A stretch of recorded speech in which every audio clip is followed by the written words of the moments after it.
Start.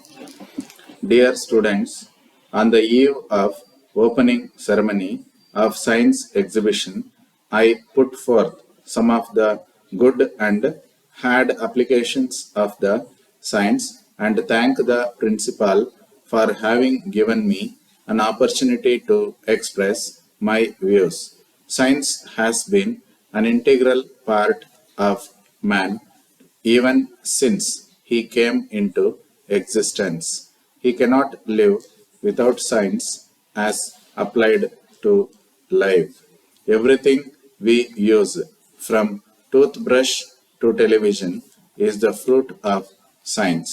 The food we eat, the communication system we have, health and sanitation aids, sports and recreation have something to do with science. We cannot live without the use of applied science. Electric power needed for industry has brought about great changes. Advent of machinery in production has resulted in mass production. Human labor has been slow and naturally it is replaced by machines. This resulted in unemployment of millions of people.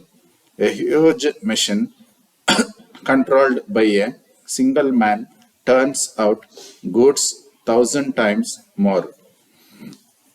More machines mean more factories, and this has brought thousands of people into these factories. The pace with which machines and technologies come to us is excellent. Yesterday's machine has become obsolete today. When men were thrown out of employment, there were strikes and machines were destroyed by displaced people. Now, a new characteristic known as recession, which means more goods in the market than what we need, is bothering man. The poor people who form the majority have no money to buy. Science has given us great things, but at the same time, it has brought a number of curses on us in the form of terrible war weapons. Governments have been spending their resources in stockpiling arms rather than trying to provide the basic necessities of life to the people. Application of science has not been used for developmental purposes. The big powers have been engaging in a power game. They oppress smaller nations, not allowing them to concentrate on the economic activities to build their nations. Within a nation, private citizens have no means to protest because governments are run on muscle power rather than by the rule of law. This has resulted in government in almost every nation, and only groups of influential men control the government. A war is a hard reality. Today, a war means destruction of civilians' property and life. The art of war using cavalry has been an old affair. High flying planes, dropping bombs, and firing missiles have been the order of the day.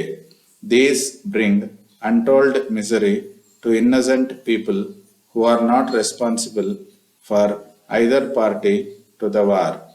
Wars these days are not fought on war fronts but on cities.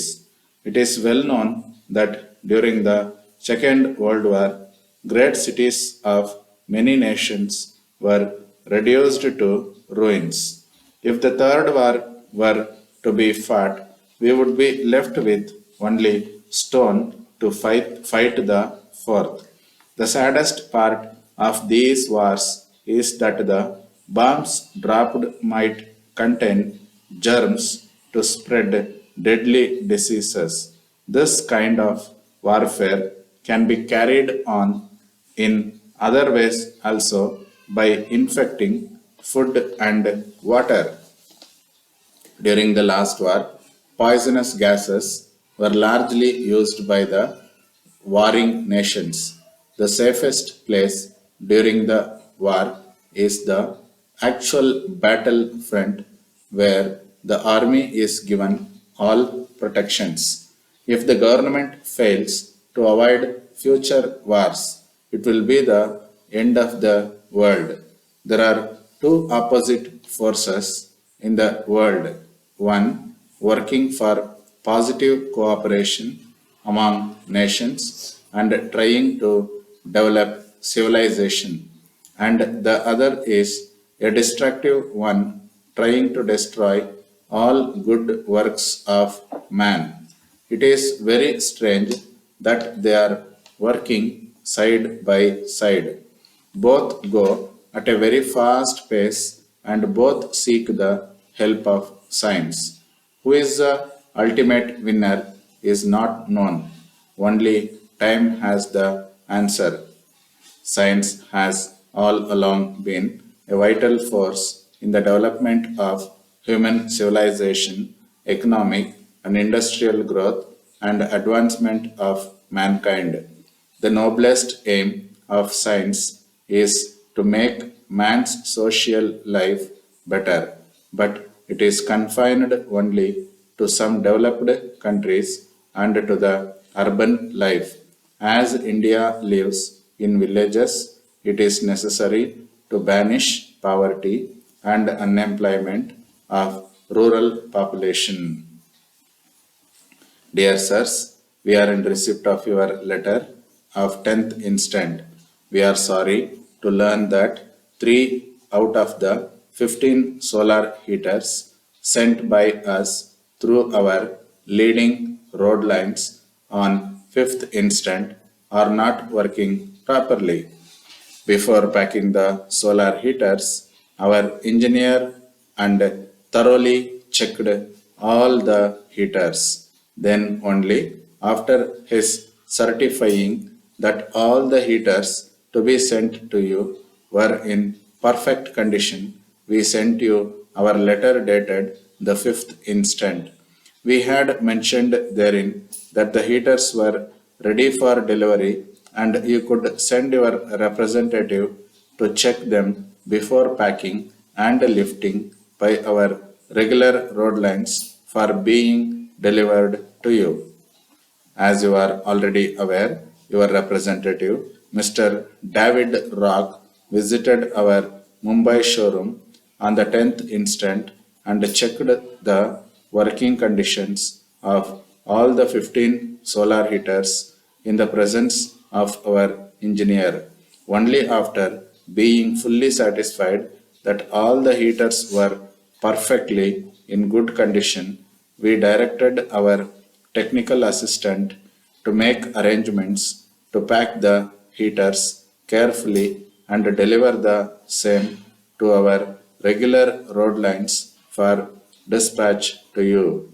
We are sure this will convince you that we took all possible precautions to see that all the heaters we dispatched to you were in perfect condition.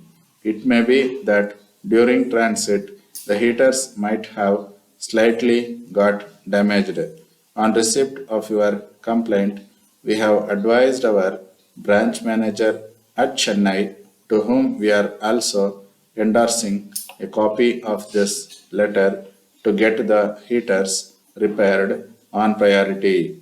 Hence, you may kindly contact our branch manager, Chennai, who will do the needful in the matter. We are very sorry for the inconvenience caused to you in this behalf, assuring you of our best services in future. Yours truly.